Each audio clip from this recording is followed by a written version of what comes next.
Space Hulk Vengeance of the Blood Angels is a franchise that spawned life in 1989 as a board game and became ever more popular, expanding its lore and universe, branching out into a series of books and video games.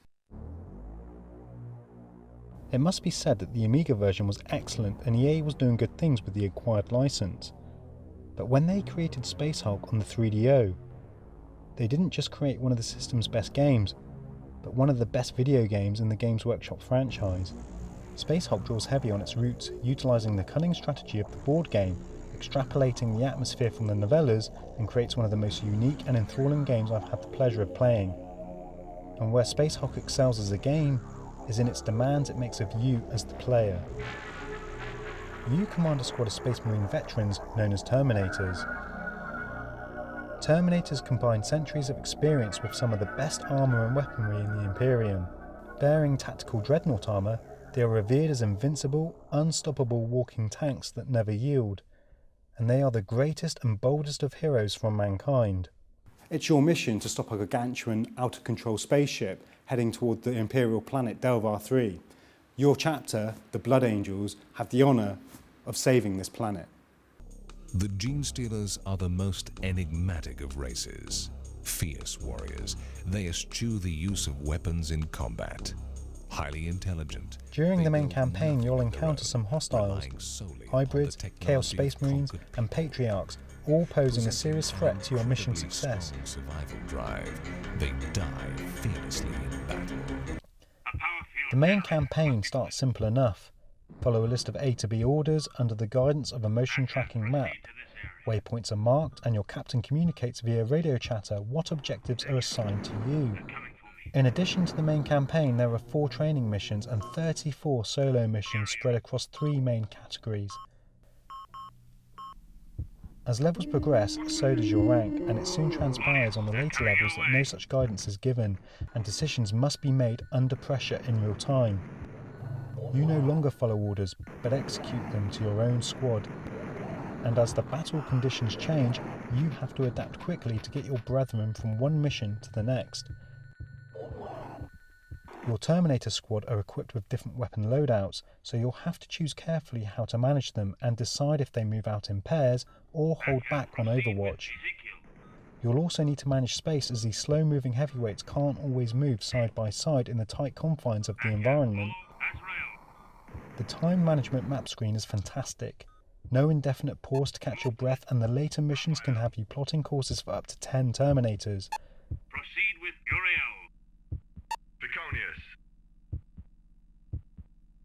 The long straight corridors in the Hulk provide a strategic advantage as you station sentries equipped with bolters, funneling the Gene Stealers towards a different route.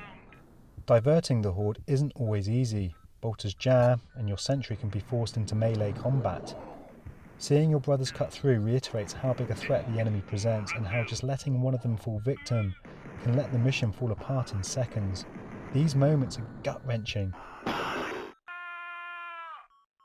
This threat, this pressure that the game brings with it is constant, much like that of a deep-sea diver spiralling out of control into an abyss. The further you go into the Hulk, the more the pressure intensifies. And therein lies actually one of the greatest strengths of the game. It's this in part that makes Space Hulk such an excellent game, because it understands and it respects the source material while presenting it efficiently as a video game format. The map screen is an overhead view of the environment, where spawn points and objectives are marked. Fog of War is present on some, and you'll have to explore the wreck to make those areas visible. You can zoom in and out, select troops, and place orders, and even while moving from the soldier's vantage point, the map screen always remains present in the lower left of the HUD. Moving around through the eyes of a Terminator is excellent, and they feel somewhat cumbersome, but powerful, and slow turns bring to light just how fast the enemy is. Textures and sprites are well drawn, animations are smooth, and the AI, even now, still surprises, catching you out and forcing you into a tense battle. The pre-rendered animations of the Gene Stealers look amazing, and further enhance the visceral nature of the combat. Each encounter presents a different animation, and you'll have to time your parry to deflect the blows. Time them wrong, and it's instant death. The sound design is some of the best of its time. each character is Brothers, it may superbly cost voiced you with your one lives, calling the but next your by their actions name. will be immortalized in the history of the Blood Angels. Time is short. Battle cries can be heard over chatter, as can the dying breaths of the fallen. All the above culminates into an encapsulating atmospheric experience that has you moving through detailed 3D environments, constantly under pressure, overcoming the impossible. EA and their developers should be applauded for their work on the translation of Space Hulk. What was just a book and a board game has translated beautifully into a video game. Summing up, it's a real shame that the ports of the PlayStation and the Saturn version were poor and that the 3DO sales themselves weren't up to scratch, because a lot of people would have missed out on what I believe is one of the best games on the 3DO and actually one of my personal favourites of all time. If you're a retro gamer, dig this gem up, it's definitely worth a play. Be sure to check our final review score in the video description and our How to Play video if you would like to know further information.